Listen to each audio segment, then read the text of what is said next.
MTA International, reaching the corners of the earth.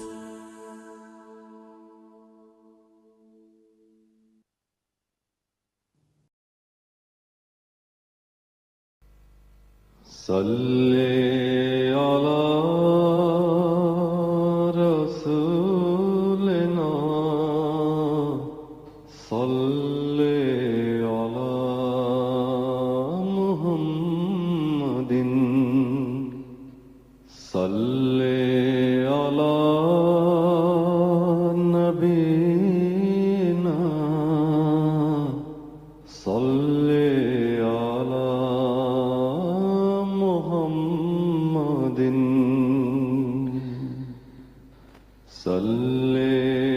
علی کریمنا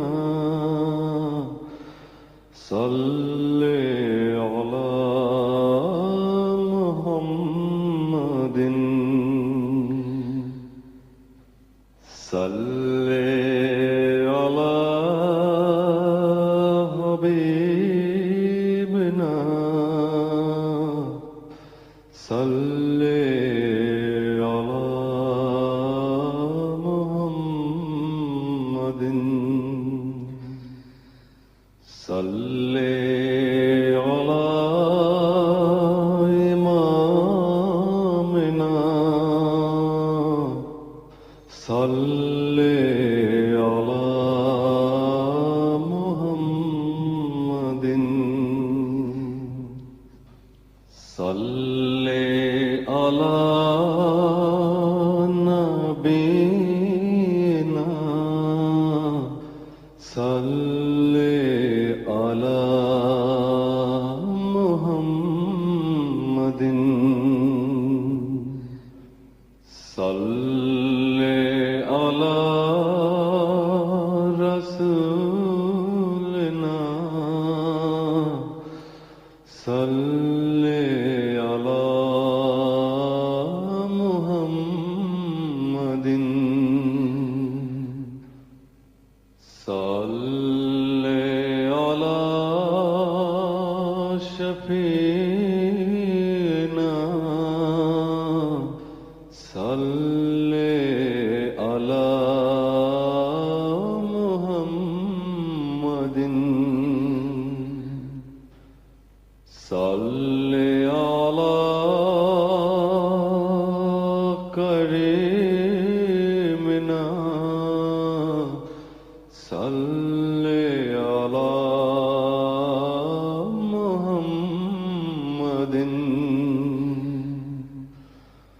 صلی علی حبیبنا صلی علی محمد صلی علی امامنا صلی علی محمد صلی علی رحیمنا صلی علی محمد صلی علی نبینا صلی علی محمد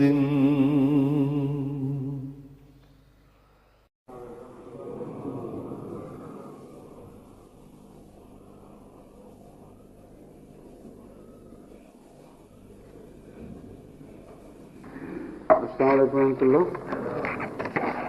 اذان دے دیں. اللہ اکبر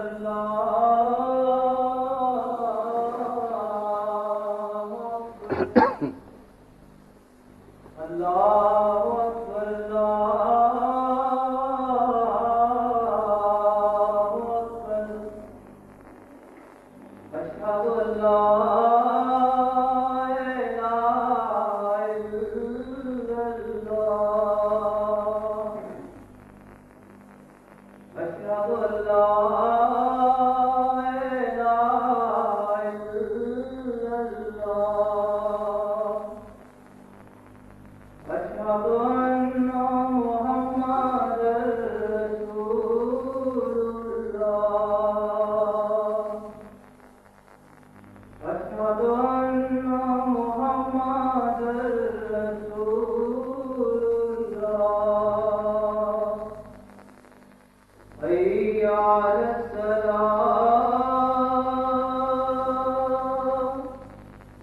حي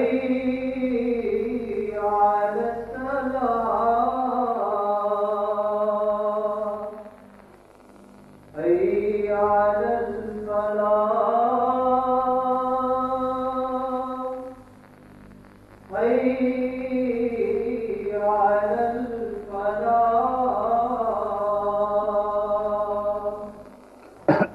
الله أكبر الله أكبر لا إله إلا الله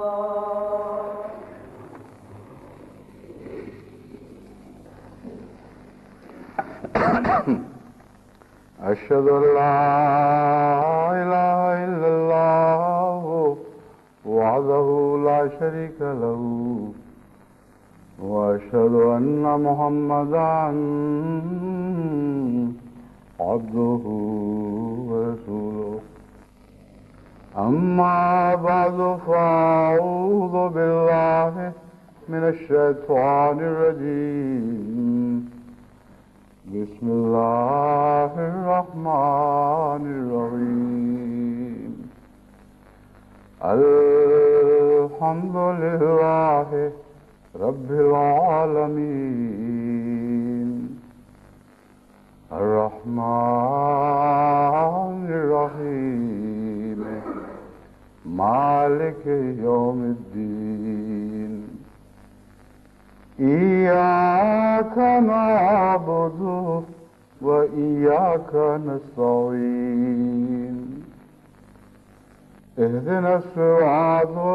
المستقيم صراط الذين أنعمت عليهم غير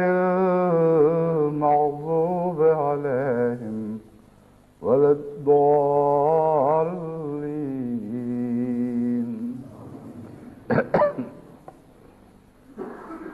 یہ مہینہ محرم الحرام ہے جس کی بہت سی فضیلتوں کا احادیث میں اور اسلامی لٹریچر میں ذکر ملتا ہے، لیکن اس موقع پر آج کے خطبے میں حضرت اقدس محمد مصطفیٰ صلی اللہ علیہ وآلہ وسلم کے اہل بیت آپ کی آل سے متعلق کچھ کہنا چاہتا ہوں۔ حضرت اقدس محمد مصطفیٰ صلی اللہ علیہ وآلہ وسلم کا وہ رشتہ ہے جس رشتے سے ہمارا خدا سے رشتہ بنتا ہے، بس آپ کی اولاد سے اس تعلق کا قائم نہ رہنا یا اولاد سے کسی قسم کا بغض ان دونوں رشتوں کو کاٹ دیتا ہے۔ حضرت اقدس محمد مصطفیٰ صلی اللہ علیہ وآلہ وسلم کی اولاد وہ اولاد نہیں تھی جس نے اپنا روحانی تعلق حضرت اقدس محمد رسول اللہ سے قائم نہ رکھا، بلکہ وہ اولاد تھی جس نے اس تعلق کے تقاضوں میں اپنی جانیں دے دیں اور عظیم ترین قربانیاں پیش کی۔ بس اس پہلو سے وہ جس کے دل میں اہل بیت کا بغض ہے، حقیقت میں اس کے دل میں محمد رسول اللہ کا بغض ہے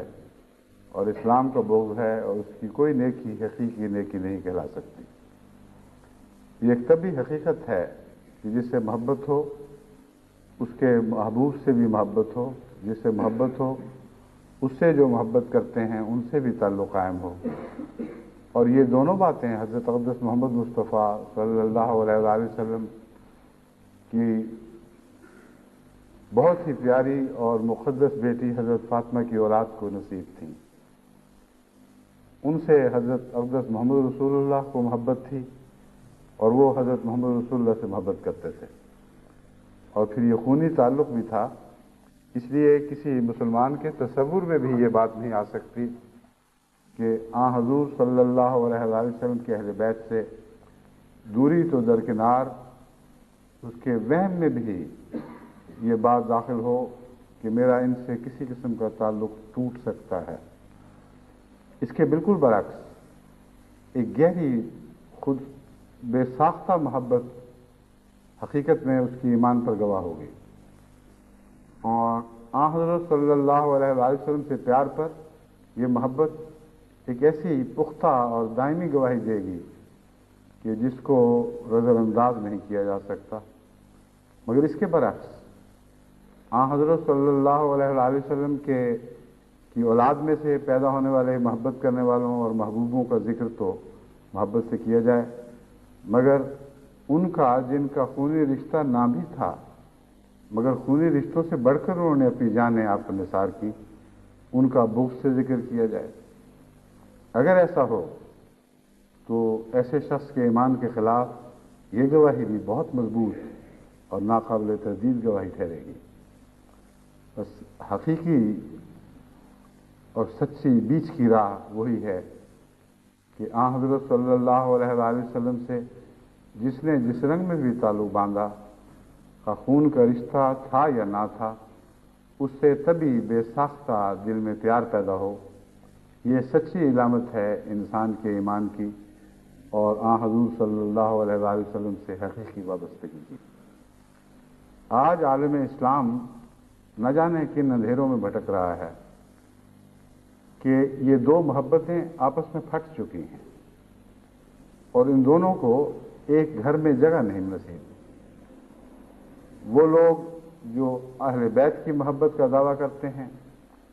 وہ اہل بیت کی محبت کے ساتھ حضور صلی اللہ علیہ وآلہ وسلم کے عشاق اور ان فدائیوں کا نفرت اور بغض سے ذکر کرنا بھی جزء ایمان سمجھتے ہیں، جن کا ان معنوں میں خونی رشتہ نہیں تھا جن معنوں میں حضرت امام حسن اور حضرت امام حسین کا رشتہ تھا یا آپ کی اولاد کا تھا۔ اور اس طرح محبت میں زہر گھول دیتے ہیں، اور اس کے برعکس وہ لوگ جو صحابہ کرام کی عزت بلکہ گہری محبت اور عقیدت کو دل میں جگہ دیتے ہیں، وہ سمجھتے ہیں اس کے ساتھ محرم کے دنوں میں شیعوں کے خلاف حرکت کرنا اور ان کی مجالس کو تہس درہم برہم کرنا، ان کے جلوسوں میں مخل ہونا، یہ بھی ایک ایمان کا حصہ ہے۔ اور وہ رشتے جو باہم جوڑنے کے لیے بہت ہی اہم کردار ادا کر سکتے تھے، جو تمام عالم اسلام کو ایک جگہ اکٹھا کرنے میں ایک بہت ہی مضبوط کردار ادا کر سکتے تھے، ان کو اکٹھا کرنے کی بجائے باہم تفریق کے لیے استعمال کیا جا رہا ہے۔ اس محرم کے دن وہ دن نہیں ہیں جن میں یہ کہا جا سکتا کہ آج اہل بیت کی قربانیوں کی یاد میں تمام عالم اسلام اکٹھا ہو گیا ہے اور پہلی سب نفرتیں مٹ چکی ہیں، کوئی فرقے کی تفریق باقی نہیں رہی۔ آج اس محبت کے صدقے ہم ایک ہاتھ پر ایک جان کے نذرانے لیے ہوئے اکٹھے ہو رہے ہیں۔ اس کے برعکس آپ عجیب بات اخباروں میں پڑھتے ہیں اور ریڈیو اور ٹیلی ویژن پہ ذکر سنتے ہیں کہ محرم آ رہا ہے، سخت خطرات ہیں، بڑی دشمنیاں ہوں گی، گلیوں میں خون بہیں گے، سر پھٹول ہوگی، ایک دوسرے کو گالیاں دی جائیں گی، اور اسلام کے دو بڑے حصے یعنی شیعہ اور سنی اگر اس عرصے میں گزشتہ محرم سے اب تک قریب آ بھی گئے تھے تو پھر دوبارہ ایک دوسرے سے ایسا پھٹیں گے کہ وہ نفرتوں کی یاد آئندہ محرم تک باقی رہے گی۔ اس لیے حکومتوں کے الرٹ ہو رہے ہیں، بعض جگہ فوجوں کو بلایا جا رہا ہے، بعض جگہ پولیس کے ریزرو کو حرکت دی جا رہی ہے اور کہا جا رہا ہے کہ نہایت خطرے کے دن ہیں۔ محبت سے خطرے ہیں؟ کیسے خطرے ہیں؟ محبت تو خطروں کو مٹا دیا کرتی ہے، محبت تو خطروں کے ازالے میں کام آتی ہے۔ بس دونوں جگہ محبت میں کچھ جھوٹ شامل ہو گیا ہے، دونوں جگہ نظریں ٹیڑھی ہو گئی ہیں اور حقیقت حال کو دیکھنے سے کلیتاً عاری ہو چکی ہیں، ورنہ یہ ناممکن تھا کہ حضرت اقدس محمد مصطفیٰ صلی اللہ علیہ وسلم کی محبت ان کے صحابہ، آپ کے صحابہ اور آپ کے اہل بیت کے درمیان ایسی پھٹ جاتی کہ گویا ایک سے وابستگی دوسرے سے نفرت کے ہم معنی ہو جاتا ہے، ایک سے نفرت دوسرے کی محبت کے مترادف ہو جاتا ہے۔ یہ تو ہو ہی نہیں سکتا۔ اس لیے محمد رسول اللہ کی محبت میں تو کوئی جھوٹ نہیں، ان محبت کے دعویٰ کرنے والوں میں ضرور جھوٹ ہے جو اس محبت کو یہ رنگ دیتے ہیں۔ بس میں تمام عالم اسلام کو ان احمدیوں کی وساطت سے جو اس خطبے کو سن رہے ہیں یہ پیغام دیتا ہوں کہ اس پیغام کے یہ محرم کے دنوں کو آپس میں ایک دوسروں کے ساتھ دلی محبت پیدا کرنے کے لیے استعمال کیا کریں، اور سنیوں کا یہ کوئی حق نہیں ہے کہ وہ لوگ جو اہل بیت کی محبت میں جلوس نکالتے ہیں، خواہ ان کی رسمیں پسند آئیں یا ناپسند آئیں، ان کے محبت کے اظہار میں کسی طرح مخل ہوں، ان پر پتھراؤ کریں، ان پر گولیاں چلائیں، ان پر گالیوں کی بارش کریں۔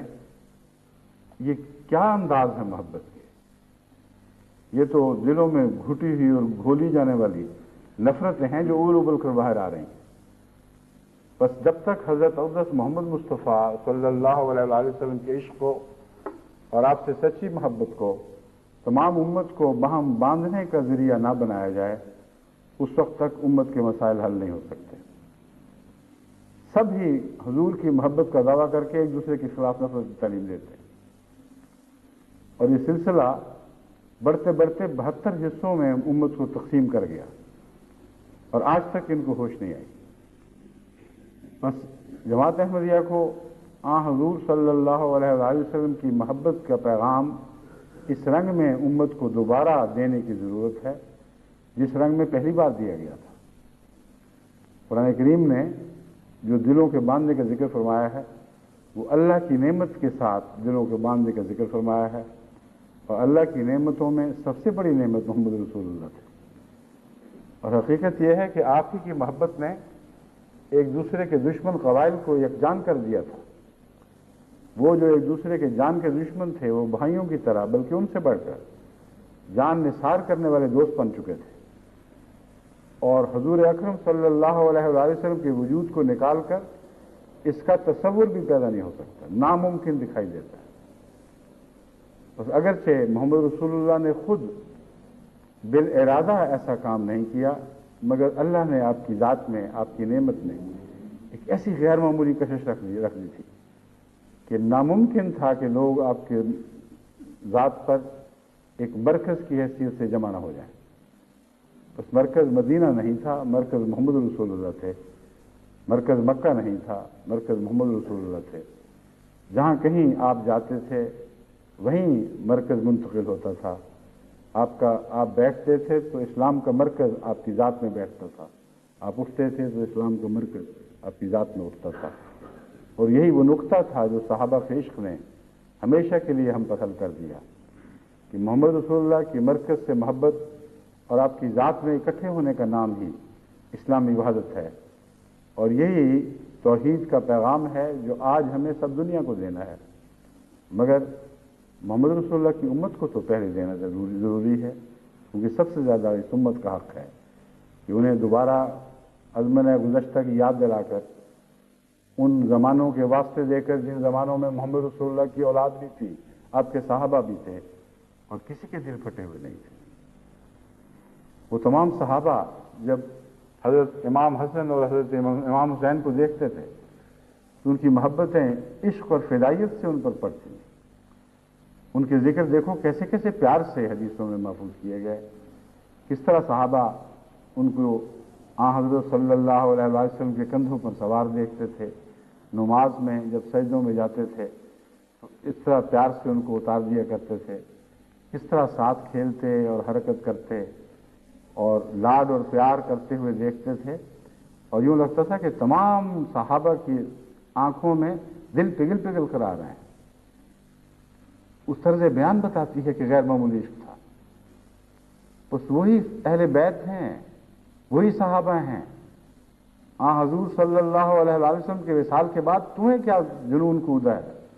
کہ انہی اہل بیت اور انہی صحابہ کو ایک دوسرے سے دل پھاڑنے کے لیے استعمال کرنے لگے؟ وہ تو محبتوں کے پیغمبر تھے، عشق کے سمندر تھے، تم نے انہیں نفرتوں کے سمندر میں تبدیل کر دیا ہے۔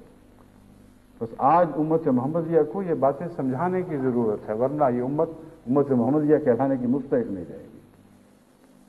ابھی چند دن تک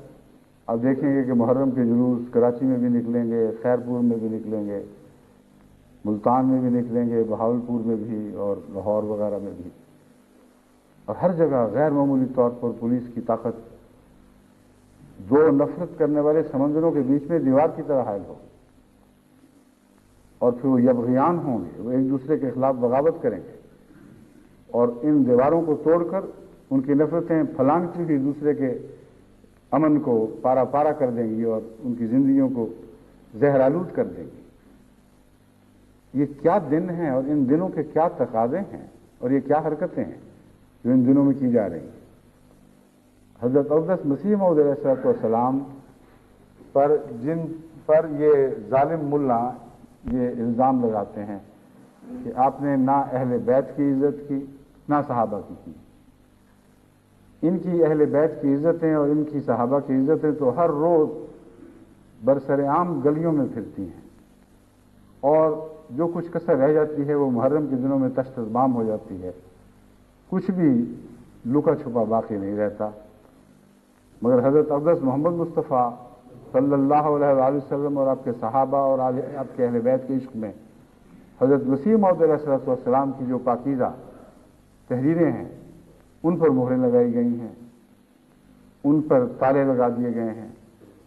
جو عشق کے اظہار ہیں انہیں اجازت نہیں کہ وہ گلیوں میں کھل کر نکلیں۔ جو نفرتوں کے پیغام ہیں وہ گلیاں ان کی ہیں، وہ صحن ان کے ہیں، جب چاہیں جس طرح چاہیں نفرتوں کا اظہار جس ملک میں چاہیں کرتے پھریں۔ یہ بڑا ظلم ہے، یہ خودکشی ہے۔ بس آج کے خطبے کے لیے میں نے حضرت مسیح موعود علیہ السلام کی چند تحریریں چنی ہیں جو میں آپ کے سامنے رکھتا ہوں، اور یہی آج امت کا علاج ہے کہ ایک ہی زبان سے ایک ہی منہ سے صحابہ کے عشق کے قصے بھی بیان ہوں اور اہل بیت کے عشق کے قصے بھی بیان ہوں، تاکہ پھر امت ان دو پاک ذرائعوں سے ایک ہاتھ پر اکٹھی ہو جائے، یعنی محمد رسول اللہ صلی اللہ علیہ وسلم کے عشق میں، اور وہی مرکزیت اسلام کو دوبارہ نصیب ہو۔ حضرت مسیح موعود علیہ السلام حضرت امام حسن اور امام حسین کا ذکر کرتے ہوئے فرماتے ہیں، افسوس یہ لوگ نہیں سمجھتے کہ قرآن نے تو امام حسین کو رتبہ ابنیت کا بھی نہیں دیا تھا۔ یہ وہ عبارت ہے جس کو لے کر مولویوں نے شور مچایا کہ دیکھو امام حسین کے خلاف کیسی سخت زبان استعمال کی ہے۔ رتبہ ابنیت کا بھی نہیں دیا تھا، کہتے ہیں دیکھو رسول اللہ صلی اللہ علیہ وسلم کی اولاد میں شمار نہیں کرتے۔ حضرت مسیح موعود علیہ السلام کی عبارت پوری پڑھتے تو ان کو پتہ چلتا ہے کہ اگلے فقرے میں یہ فرمایا ہے کہ آیت خاتم النبیین بتا رہی ہے ما کان محمد ابا احد من رجالکم، کہ محمد تم میں سے کسی فرد کا بھی باپ نہیں ہے، کسی مرد کا بھی باپ نہیں ہے۔ تو یہ اشارہ اس طرف ہے کہ حضرت امام حسن اور امام حسین ہی نہیں، صحابہ میں سے کوئی بھی ایسا نہیں جو جسمانی طور پر محمد رسول اللہ کا بیٹا ہو، اور ہر ایک وہ ہے جو روحانی طور پر آپ کا بیٹا بن سکتا ہے۔ بس یہ تفریق دور کرنے کے لیے ایسا عظیم نقطہ امت محمدیہ کے سامنے پیش فرمایا کہ تم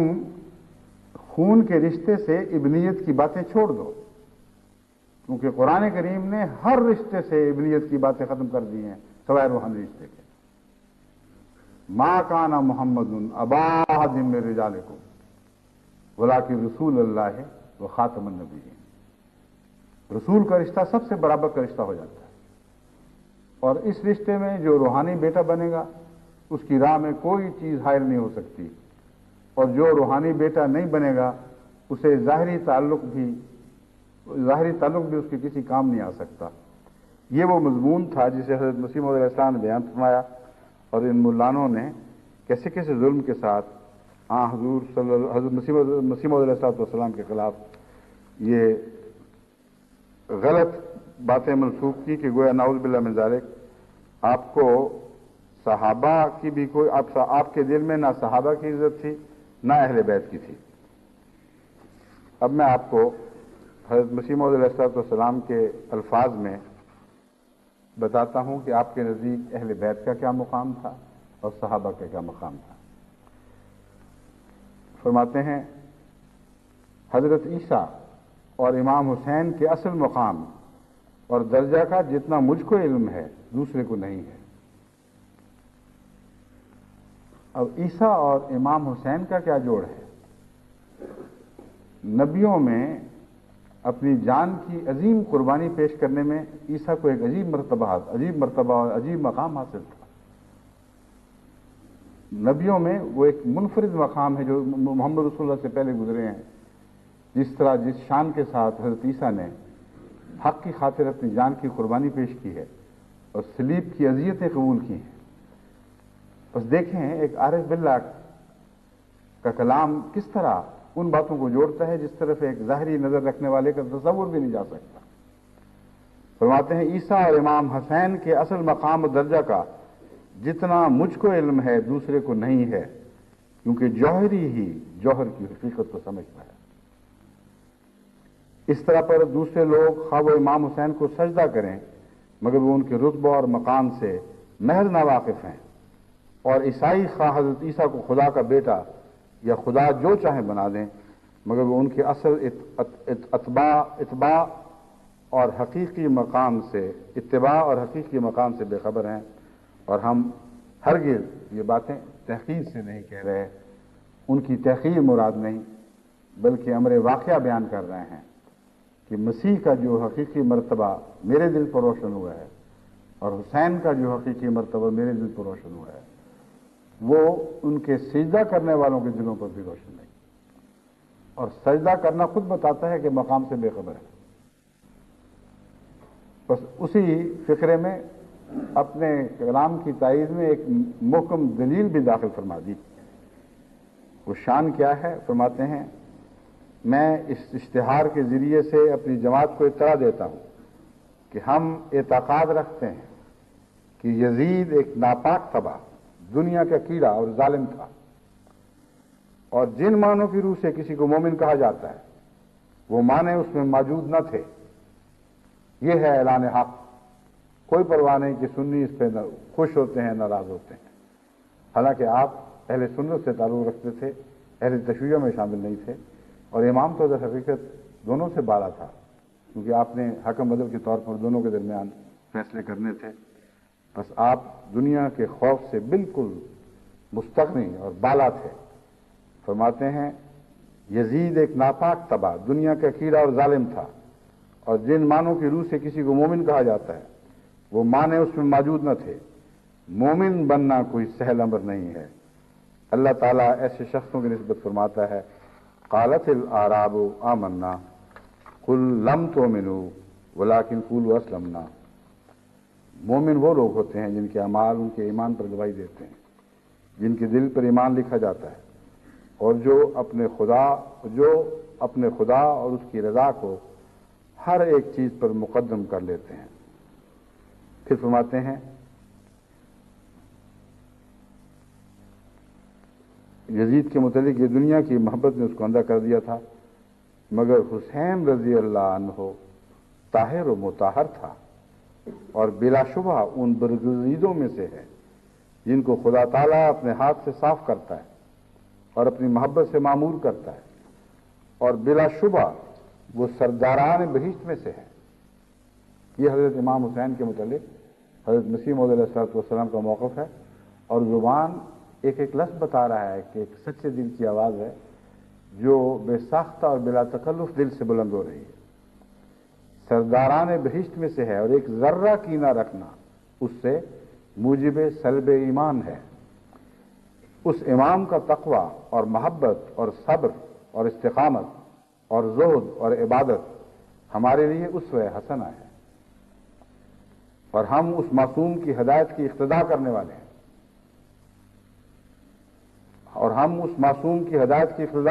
ہیں، جو اس کو ملی تھی۔ تباہ ہو گیا وہ دل جو اس شخص کا دشمن ہے، اور کامیاب ہو گیا وہ دل جو عملی رنگ میں اس کی محبت ظاہر کرتا ہے۔ اب دیکھیں عملی رنگ نے اس مضمون کو کہاں سے کہاں پہنچا دیا ہے۔ زبان کے دعووں کی بات نہیں ہو رہی، زنجیروں سے سینہ کوبی کی بات نہیں ہو رہی۔ فرمایا ہے جو عمل سے اس سے محبت کرتا ہے اور اپنے عمل سے اس کی محبت کو سچا ثابت کر دیتا ہے، یعنی حسین کے رنگ اختیار کرتا ہے، وہی سنت اپنا لیتا ہے جو حسین کی سنت تھی۔ فرماتے ہیں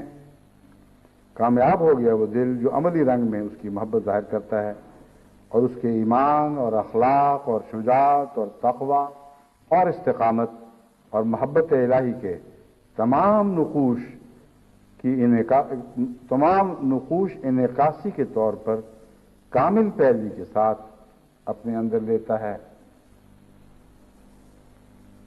کون کون سے ہیں؟ ایمان، اخلاق، شجاعت یعنی بہادری، تقوی یعنی خدا خوفی، اور اپنی بات پر صبر کے ساتھ قائم ہو جانا اور کسی مخالفت کی پرواہ نہ کرنا یعنی استقامت، اور محبت الہی کی تمام نقوش اپنے دل پر منعکس کرتا ہے اور انہیں اپنا لیتا ہے، جیسا کہ ایک صاف آئینہ ایک خوبصورت انسان کا نقش اپنے اندر لے لیتا ہے۔ یہ اپنے اندر لے لیتا ہے کہ الفاظ پہلے اب میں نے وہی دہرائے ہیں مسیح علیہ السلام کے الفاظ اس فکرے کے شروع میں سے۔ یہ لوگ دنیا کی آنکھوں سے پوشیدہ ہیں، کون جانتا ہے ان کی قدر مگر وہی جو انہی میں سے ہے۔ جو ویسا ہی دل رکھتا ہے، ویسا ہی محبت الہی میں وہ پاک اور صاف کیا گیا ہے اور محبت کی آگ میں جلایا گیا ہے، وہی ہے جو ان لوگوں کے حالات کو جانتا ہے، ان کے تجارب سے واقف ہے۔ غیر کی آنکھ باہر سے دیکھنے والی اس کی حقیقت کو پہچان نہیں سکتی، دنیا کی آنکھ ان کو شناخت نہیں کر سکتی کیونکہ وہ دنیا سے بہت دور ہیں۔ یہی وجہ حسین رضی اللہ عنہ کی شہادت کی تھی۔ اب دیکھیں کیسا عظیم نکتہ ہے، اور یہ محبت اور معرفت کی آنکھ سے ہی دکھائی دیتا ہے، یہ مجلسوں میں پڑھا جانے والا نکتہ تو نہیں ہے۔ فرماتے ہیں یہی وجہ حسین رضی اللہ عنہ کی شہادت کی تھی کیونکہ وہ شناخت نہیں کیا گیا۔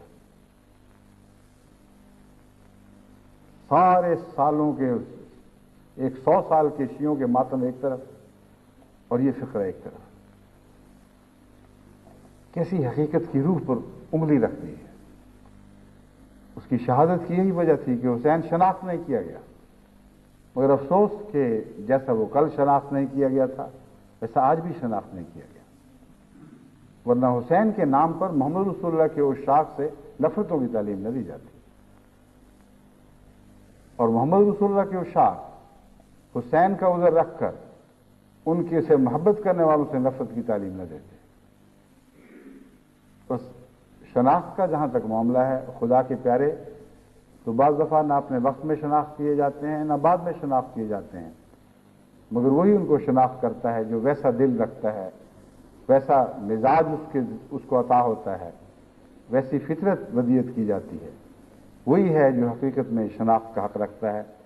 اور حضرت مسیح موعود علیہ السلام فرماتے ہیں یہی وجہ حسین رضی اللہ عنہ کی شہادت کی تھی کیونکہ وہ شناخت نہیں کیا گیا۔ دنیا نے کس پاک اور برگزیدہ سے اس کے زمانے میں محبت کی تا حسین رضی اللہ عنہ سے بھی محبت کی جاتی۔ یہاں یہ مراد نہیں ہے کہ کوئی بھی محبت نہیں کرتا۔ محمد رسول اللہ صلی اللہ علیہ وسلم کی زندگی میں آپ کے بڑے بڑے اشاق پیدا ہوئے، ہر نبی کے وقت میں، حضرت عیسیٰ علیہ السلام کے زمانے میں بھی کچھ اشاق پیدا ہوئے، مگر مراد یہ ہے کہ کثرت کے ساتھ قومی طور پر بڑی تعداد میں بہت بعد میں آنے والے محبت کی باتیں کرتے ہیں، لیکن وہ لوگ جو یا ان کے مزاج کے لوگ جو اس برگزیدہ کی زندگی میں اس زمانے میں ہوتے ہیں وہ اس کو نہیں پہچانتے، اور یہ حقیقت ہے۔ قرآن کریم نے اسی لیے حضرت موسیٰ علیہ السلام کے سے تعلق رکھنے والی قوم کو مخاطب کرتے ہوئے یہ فرمایا کہ تم وہی ہو جس نے موسیٰ کو اذیتیں دی، تم وہی ہو جو اس زمانے میں نبیوں کو قتل کیا کرتے تھے، حالانکہ وہ تو 2000 سال بعد پیدا ہوئے تھے۔ وہ کیسے ہو گئے؟ مراد یہ ہے کہ تم ایسے لوگ ہو کہ تمہاری سرشت ایسی ہے،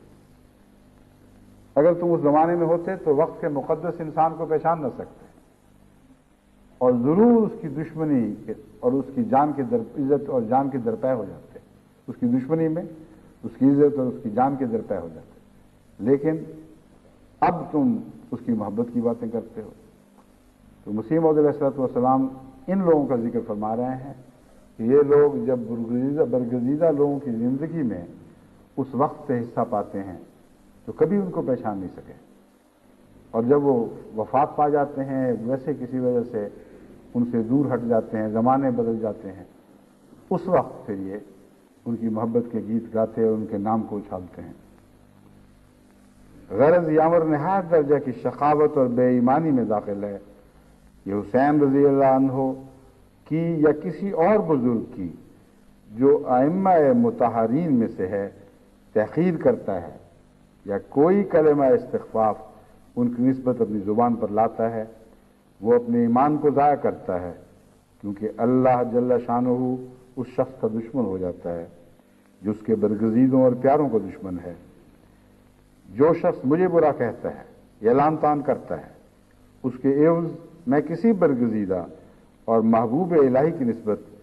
شوخی کا لفظ زبان پر لانا سخت معصیت سمجھتا ہوں۔ فرمایا جو مجھے برا سمجھتا ہے، مجھ پر لعن طعن کرتا ہے، اس کا بدلہ میں معصومین سے نہیں لیتا، اور شوخی کے طور پر ان پر اپنا غصہ اتارنا ایک سخت لعنت کی بات سمجھتا ہوں، سخت گناہ سمجھتا ہوں۔ پھر حضرت مسیح موعود علیہ السلام فرماتے ہیں اس میں کس ایماندار کو کلام ہے کہ حضرت امام حسین اور امام حسن رضی اللہ عنہما خدا کے برگزیدہ اور صاحب کمال اور صاحب عفت اور عصمت اور ائمۃ الہدیٰ تھے، یعنی ہدایت کے امام تھے، ہدایت کے اماموں میں سے تھے، اور وہ بلا شبہ دونوں معنوں کی روح سے حضرت صلی اللہ علیہ وسلم کی آل تھے، خون کے لحاظ سے بھی آل تھے اور روحانی وراثت کے لحاظ سے بھی آل تھے۔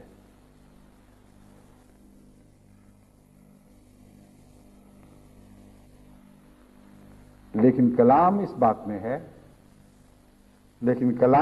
میں ہے کہ کیوں آل کی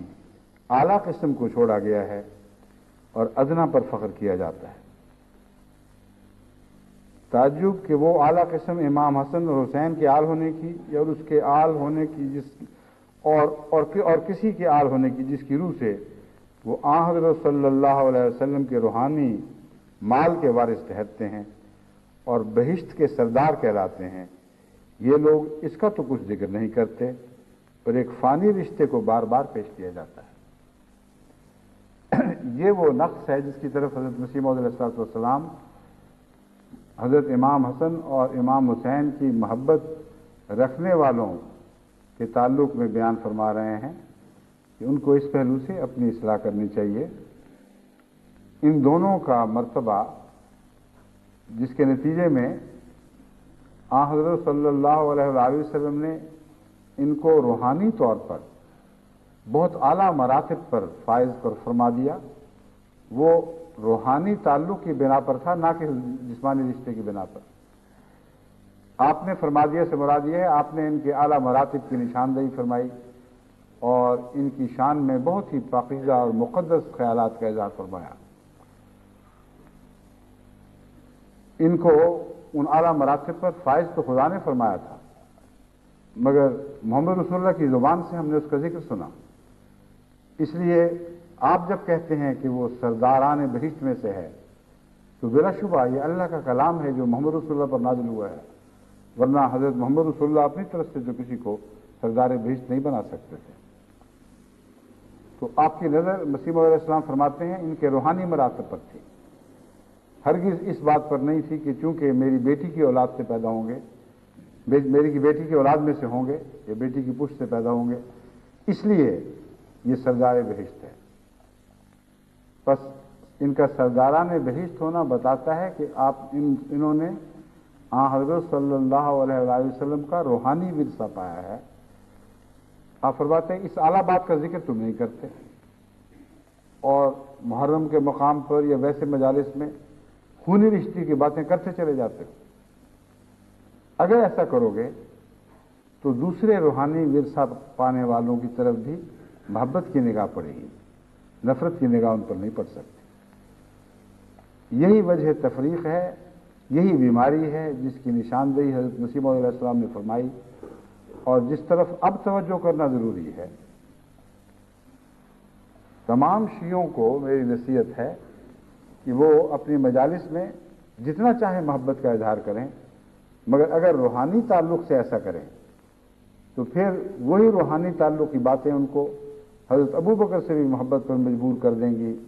حضرت عثمان سے بھی محبت پر مجبور کر، حضرت عمر سے بھی محبت پر مجبور کر دیں گی۔ تمام صحابہ کے لیے ان کے دل میں محبت کے سوا اور کچھ نہیں رہے گا۔ لیکن چونکہ جسمانی رشتے پر زور دیا جاتا ہے اور اس پہلو سے صحابہ کو کلیتاً محمد رسول اللہ صلی اللہ علیہ وسلم سے جدا دکھایا جاتا ہے، گویا ایک الگ قوم ہے جس کا آپ سے اور آپ کے مقاصد سے کوئی تعلق نہیں ہے۔ اس لیے یہ نفرتیں رفتہ رفتہ ان کے دلوں میں جاگزی ہوئیں اور پھر بڑھتی چلی گئیں، یہاں تک کہ بغض صحابہ ان کے ایمان کا حصہ بن گیا۔ اور اس نے پھر یہ رد عمل دکھایا کہ سنیوں میں بھی سپاہ صحابہ جیسی چیزیں پیدا ہوئیں، جن کے اعلیٰ مقاصد میں شیعوں کا خون بہانا اس طرح داخل ہو گئے جیسے اسلام کے دشمنوں کے خلاف جہاد صحابہ کے دلوں میں داخل تھا۔ صحابہ کے دلوں میں اسلام کے خلاف جہاد، تلوار اٹھانے والوں کے مقابل پر جہاد کا ایک جوش پایا جاتا تھا، لیکن یہ ایک دفاعی جہاد تھا، اس میں نفرتوں کا کوئی تعلق نہیں تھا۔ یہ ان نفرتوں کے خلاف جہاد تھا جن نفرتوں کا صحابہ کو نشانہ بنایا جا رہا تھا، محمد رسول اللہ کو نشانہ بنایا جا رہا تھا۔ لیکن یہ جو آج ہم دیکھ رہے ہیں یہ بالکل برعکس قصہ ہے۔ سپاہ صحابہ کے دل میں شیعوں کی نفرت ہے جو موزن ہے، اور وہ سمجھتے ہیں کہ شیعوں میں سے کسی کا قتل یا ان میں سے کسی مجلسی کا قتل کرنا نہ صرف یہ کہ اللہ کے حضور ان کو اعلیٰ مراتب،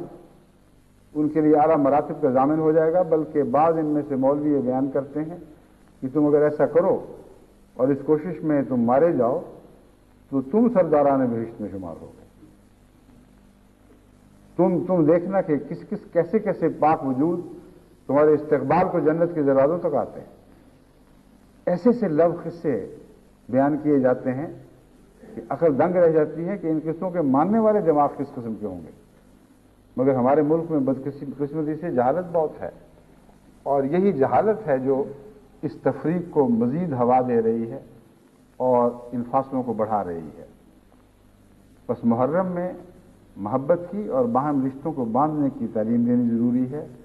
اور جیسا کہ مسیح موعود علیہ السلام نے فرمایا ہے، حقیقت یہ ہے کہ اول زور روحانی تعلق پر دینا ضروری ہے، اور پھر جسمانی طور پر اگر تعلق ہے تو اس تعلق میں اضافہ ہوگا، کمی نہیں ہو سکتی۔ یعنی سونے پر سہاگے کا کام دے گا جسمانی تعلق، لیکن شرط یہ ہے کہ پہلے روحانی تعلق قائم ہو اور روحانی تعلق پر زور دیا جائے، پھر زائد کے طور پر جب جسمانی رشتہ دکھائی دے گا تو لازماً سب کو محبت ہوگی۔ بس سنیوں کو بجائے اس کے کہ نفرتوں کی تعلیم دیں اور ان کے جلوسوں پر حملہ آور ہوں اور طرح طرح سے ان کی راہیں روکیں یا کاٹیں یا ان پر بم پھینکیں یا زبان سے گندی گالیوں کی گولہ باری کریں، ان کا فرض ہے کہ ایسے موقع پر ان سے بڑھ کر صحابہ کے عشق کی باتیں کیا کریں، اور ان میں حضرت محمد رسول اللہ صلی اللہ علیہ وآلہ وسلم کے اہل بیت کو جو صحابہ کا مرتبہ بھی رکھتے تھے، روحانی وارث بھی تھے، اور روحانی وارثوں میں بھی بہت بلند مقام پر فائز تھے، ان کا ذکر بھی کریں اور دوسرے صحابہ کا ذکر بھی کریں، صدیقوں کا ذکر بھی کریں اور شہیدوں کا ذکر بھی کریں، اور کثرت سے درود اور سلام کی مجلسیں لگائیں اور اس میں ایک دوسرے سے آگے بڑھنے کی کوشش کریں۔ تو یہی دن کتنی برکت کے دن بن سکتے ہیں، بجائے اس کے کہ دونوں طرف ان دنوں کو نفرتیں پھیلانے کے لیے استعمال کیا جائے، دونوں ایک دوسرے سے نیکی کی باتوں میں سبقت لے جانے کی کوشش کریں اور یہ بتائیں دنیا کو کہ ہم محمد رسول اللہ صلی اللہ علیہ وسلم کے اس شاخ سے زیادہ محبت کرنے والے ہیں، ہم آپ کے اہل بیت سے دوسروں کی نسبت زیادہ پیار رکھنے والے ہیں۔ اہل بیت کے ترانے اگر سارے سنی گانے شروع کر دیں، شیعوں کی آواز کو ڈبو سکتے ہیں اس آواز میں، اور زیادہ عشق کے ترانے گائیں، ان سے بلند تر آواز میں، اور ان کو بتائیں کہ محض محبت کی باتیں ہی کافی ہیں، نفرت کی باتیں بیان کرنا ضروری نہیں ہے۔ بس اس موقع کا اصل علاج یہ ہے، نہ پولیس علاج ہے نہ فوج علاج ہے۔ یہ علاج کتنے سالوں سے تم کرتے چلے آ رہے ہو؟ آج تو کہہ دیتے ہو کہ راہ کی وجہ سے ایسا ہوا ہے، ہندوستان کے ایجنٹ ہیں جو یہ کام کروا رہے ہیں۔ کل تم کہا کرتے تھے کہ قادیانیوں کی وجہ سے ایسا ہو رہا ہے، احمدی ایجنٹ ہیں جو کروا رہے ہیں۔ بھٹو صاحب کے زمانے میں بھی یہی ہوا، اور ضیاء کے زمانے میں تو باقاعدہ دستور بن گیا تھا کہ حکومت کی طرف سے نوٹیفیکیشن جاری ہوتے تھے اور کہا جاتا تھا احمدیوں کی نگرانی کرو، بڑی سختی کے ساتھ تمام تر جاسوسی ان کے لیے وقف کر دو، کیونکہ ہمارے علم میں یہ بات آئی ہے کہ محرم کے موقع پر احمدی شیعوں اور سنیوں میں فساد برپا کریں گے۔ اور ظلم کی حد ہر دفعہ توجہ دشمنوں سے ہٹا کر دوستوں کی طرف کر دی جاتی تھی۔ ساری احمدیت کی تاریخ اس بات کو جھٹلا رہی ہے، اور کئی پولیس افسران اس تحریروں کو پڑھ کر یہ کہا کرتے تھے اور بعض احمدیوں کے سامنے بات بیان کی کہ ہماری حکومت پتہ نہیں پاگل ہو گئی ہے، ان کو پتہ نہیں کہ احمدیوں کا مزاج ہی یہ نہیں ہے۔ کبھی ہوا ہے آج تک ان کی 100 سالہ تاریخ میں کہ احمدیوں نے فساد برپا کیے ہوں؟ ایک پرامن جماعت ہے، ان کے خلاف فساد ہوئے ہیں، درست ہے، لیکن آج تک ایک بھی ایسا واقعہ نہیں کہ جماعت احمدیہ نے کبھی دوسروں میں فساد کے خیالات پھیلائے ہوں یا کسی طرح فساد پھیلانے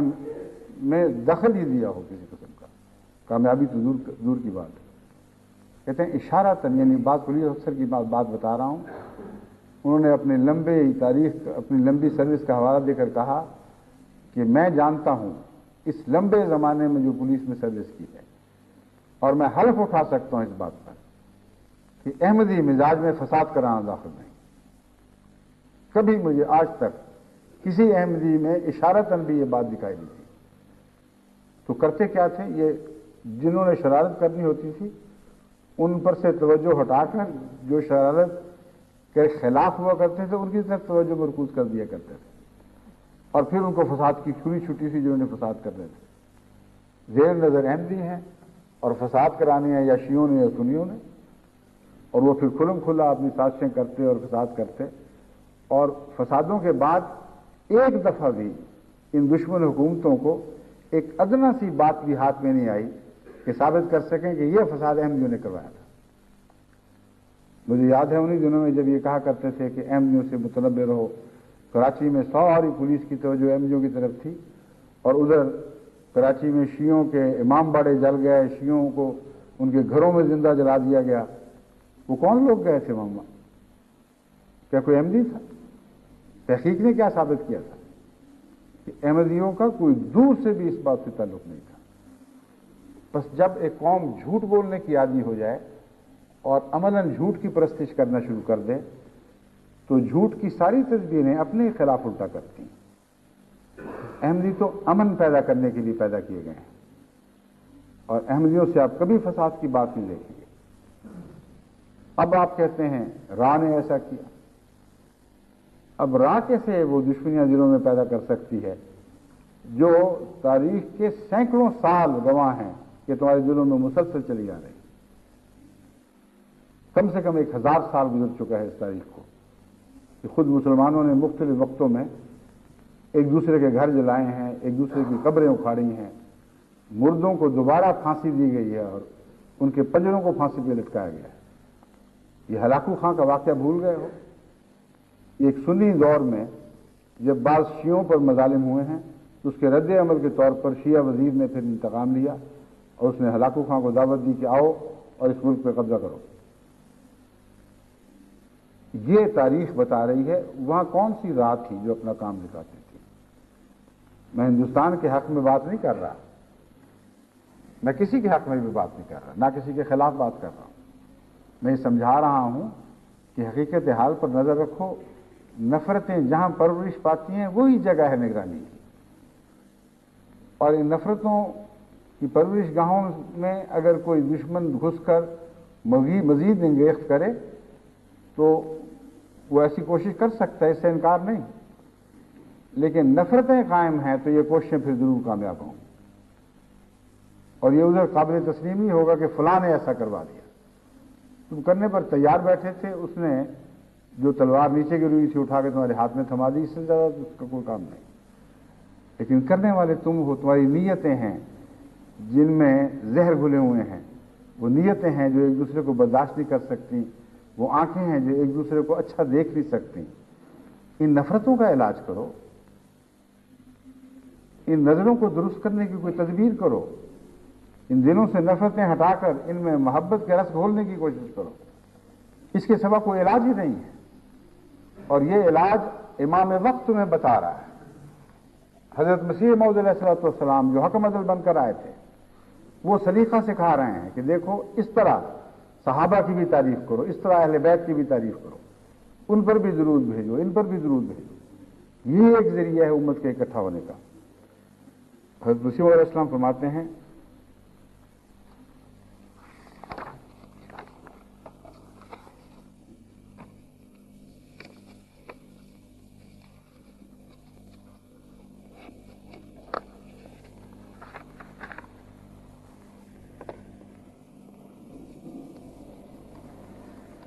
یقیناً ہمارے نبی خیر الورا صلی اللہ علیہ وسلم ہمارے رب اعلیٰ کی دونوں صفات رحمانیت اور رحیمیت کے مظہر تھے۔ پھر صحابہ رضوان اللہ علیہم حقیقت محمدیہ جلالیہ کے وارث ہوئے، جیسے کہ پہلے تجھے معلوم ہو چکا ہے۔ اب ان صحابہ کے ذکر میں حضرت مسیح موعود علیہ الصلوۃ والسلام اہل بیت اور یعنی خونی رشتے میں اس کے ذریعے منسلک اور دوسروں سب کا اکٹھا ذکر فرما رہے ہیں، اور تمام صحابہ کی تعریف فرما رہے ہیں۔ اس میں نعوذ باللہ اہل بیت اس تعریف سے خارج نہیں ہوئے، بلکہ جیسا کہ پہلے میں حوالے پڑھ چکا ہوں، اول طور پر حضرت مسیح موعود علیہ الصلوۃ والسلام کی پیش نظر ہیں۔ فرماتے ہیں پھر صحابہ حقیقت محمدیہ جلالیہ کے وارث ہوئے، جیسا کہ تجھے معلوم ہو چکا ہے۔ ان کی تلوار مشرکین کی جڑ کاٹنے کے لیے اٹھائی گئی، اور مخلوق پرستی کے ہاں ان کی ایسی کہانیاں ذکر ہیں جو بھلائی نہ جا سکیں گی، اور مخلوق پرستوں کے ہاں ان کی ایسی کہانیاں ذکر ہیں جو بھلائی نہ جا سکیں گی۔ انہوں نے صفت محمدیہ کا حق ادا کر دیا۔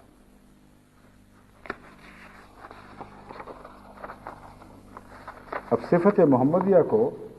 صحابہ میں رائج فرمایا ہے، یہ ایک بہت ہی اہم نقطہ ہے۔ وہ تمام صفات حسنہ جو خونی رشتوں سے میں تعلق رکھنے والے اہل بیت میں تھیں یا محض روحانی رشتہ میں بندھے ہوئے صحابہ میں تھیں، وہ تمام خوبیاں نہ ان کی ذاتی تھیں نہ ان کی ذاتی تھیں، وہ صفت محمدیہ کے ان میں جاری ہونے کے نتیجے میں تھی۔ جو اس نقطے کو سمجھ جائے وہ ایک کے مقابل پر دوسرے سے نفرت کر ہی نہیں سکتا، کیونکہ صفت محمدیہ کی طرف پیٹھ دکھا کر صفت محمدیہ سے محبت نہیں کی جا سکتی، صفت محمدیہ پر حملہ آور ہوتے ہوئے صفت محمدیہ کے عشق کے گیت نہیں گائے جا سکتے۔ اور حضرت مسیح موعود علیہ الصلوۃ والسلام نے کس اعلیٰ پیرائے میں حضرت محمد رسول اللہ صلی اللہ علیہ وسلم کی سیرت ہی کو صحابہ میں جلوہ کر دکھایا۔ فرمایا ہے وہاں بھی سیرت محمدیہ کام کر رہی ہے، یہاں بھی سیرت محمدیہ کام کر رہی ہے۔ اے سیرت محمدیہ کے عشاق، کیا تم سیرت محمدیہ سے دشمنی کرو گے؟ بس جہاں محمدی کے سوا کچھ ہے ہی نہیں، محمد رسول اللہ والذین معہ، وہاں کسی اہل بیت یا غیر اہل بیت کی کوئی تفریق نہیں ہے۔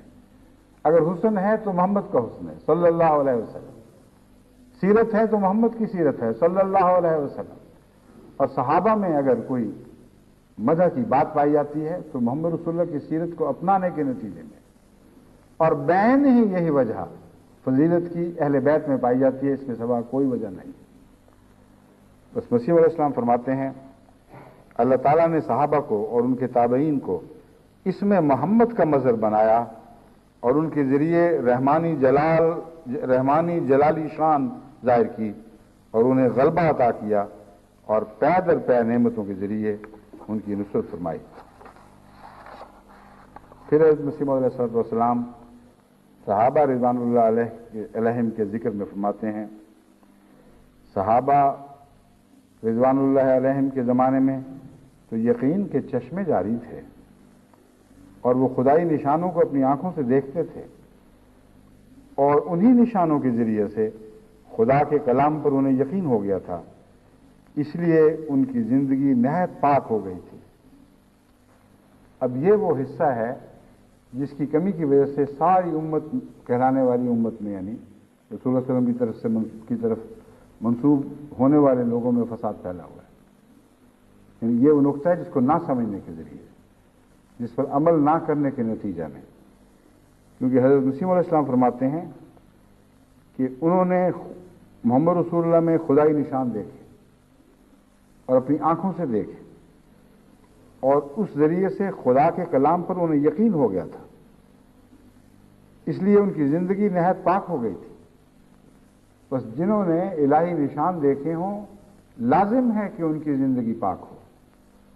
اور پاک زندگیوں میں یہ بد نمونے دکھائی نہیں دے سکتے جو محرم کے دنوں میں آپ دیکھتے ہیں۔ یہ ناممکن ہے کہ پاک دلوں کی سے دوسرے پاکوں کے خلاف نفرت اور بغض کے کلمے اس طرح نکلیں جس طرح پھوڑے سے پیپ نکلتی ہے۔ یہ ہو ہی نہیں سکتا۔ پاک وجود صحت مند وجود ہوتا ہے، اس میں گندی پیپ کے پالے ہوئے پھوڑے نہیں ہوا کرتے۔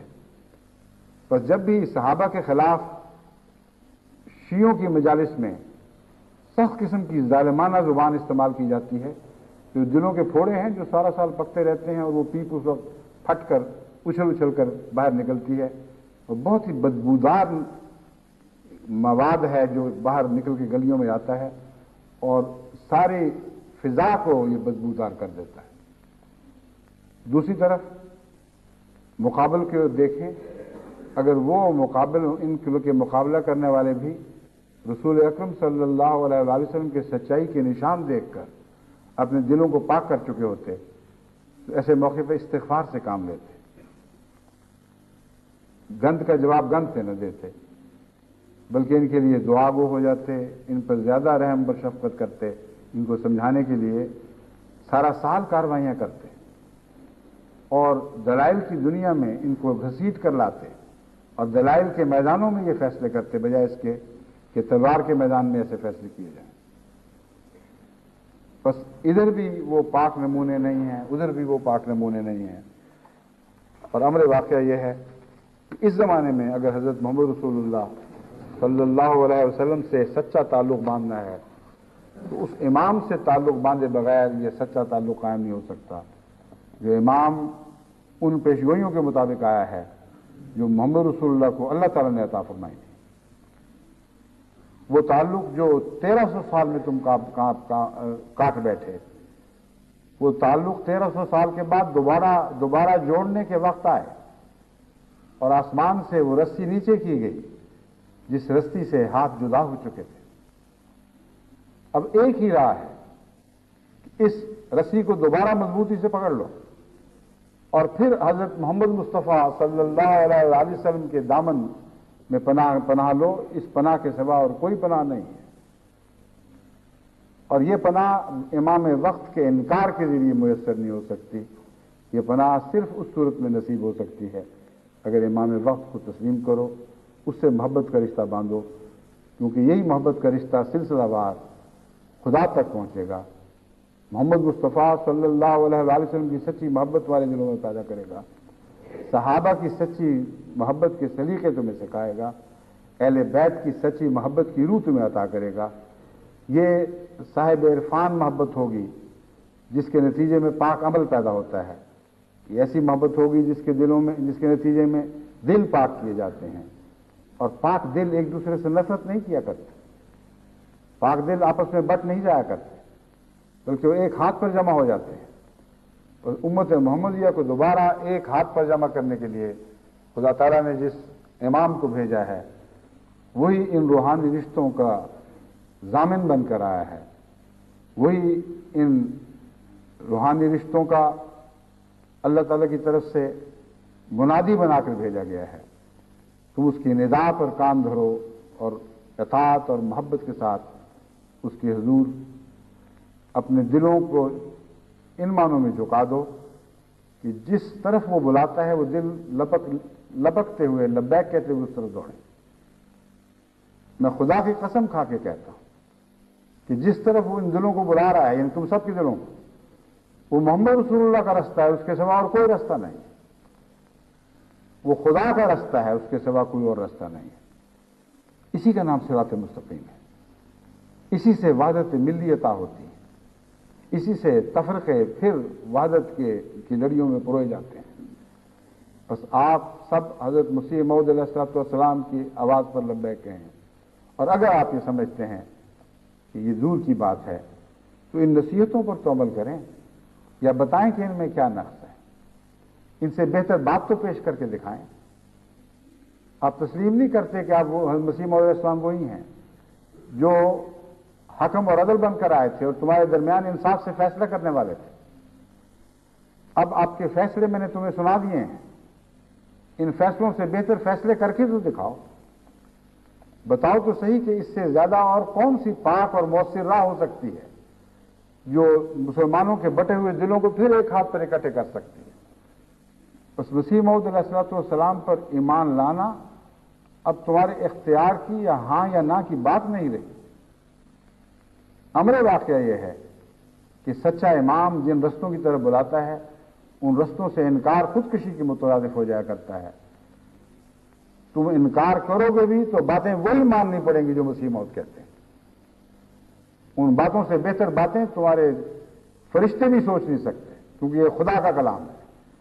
جو محمد رسول اللہ صلی اللہ علیہ وسلم کے ذریعے آپ کی برکتوں سے حضرت مسیح موعود علیہ الصلوۃ والسلام کے دل پر نازل ہوا ہے۔ جو وحدت کے رستے آپ نے بتائے ہیں ان کے سوا اور کوئی وحدت کا رستہ نہیں۔ بس اس رستے سے آؤ یا اس رستے سے آؤ، طوعاً آؤ یا کرہاً آؤ، تمہیں مسیح موعود علیہ الصلوۃ والسلام کی اگر بیعت نہیں کرنی تو باتوں کو تو لازماً ماننا پڑے گا، اور اگر نہیں مانو گے تو اسی طرح بٹے رہو گے، اسی طرح ایک دوسرے کے خلاف نفرتوں کی تعلیم دیتے رہو گے، نفرتوں کی منادی کرتے رہو گے، اور ہر سال بجائے اس کے کہ محرم امت محمدیہ کو ایک کرنے کا عظیم شان نظارہ دکھائے، ہر سال یہ محرم آپ لوگوں کو اور زیادہ متفرق کرتا چلا جائے گا، آپ کے دلوں کو اور زیادہ پھاڑتا چلا جائے گا۔ اللہ تعالیٰ آپ کو عقل دے، ہوش دے، اور وہ سچی باتیں جو ایک صاف اور پاک دل کو صاف دکھائی دیتی، کسی دلیل کی حاجت نہیں رہتی۔ سچ تو خود اس طرح بولتا ہے کہ مومن کی پیشانی سے برستا ہے، سچ تو خود اس طرح بولتا ہے جیسے مشک خوشبو دیتا ہے۔ بس مسیح موعود علیہ الصلوۃ والسلام کی باتوں میں وہ سچائی ہے جو مومن کی پیشانی کے نور کی طرح آپ کے چہرے سے برس رہی ہے۔ آپ کی باتوں میں وہ سچائی ہے جو مشک کی طرح خوشبو رکھتی ہے اور خود بخود اٹھتی ہے اور فضا کو مہکا دیتی ہے۔ بس ان باتوں پر غور سے کان دھرو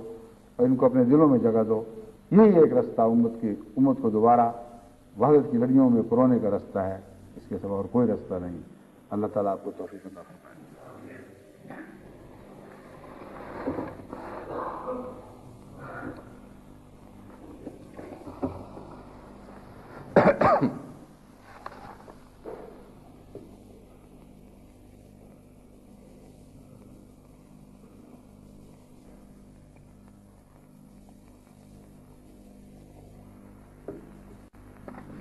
الحمد لله نحمده ونستعينه ونستغفره ونؤمن به ونتوكل عليه ونعوذ بالله من شرور أنفسنا ومن سيئات أعمالنا من يهده الله فلا مضل له ومن يضلله فلا هادي له ونشهد أن لا إله إلا الله وحده لا شريك له ونشهد أن محمدا عبده ورسوله عباد الله رحمكم الله إن الله يأمر بالعدل والإحسان وإيتاء ذي القربى وينهى عن الفحشاء والمنكر والبغي يعظكم لعلكم تذكرون اذكروا الله يذكركم وادعوه يستجب لكم ولذكر الله أكبر.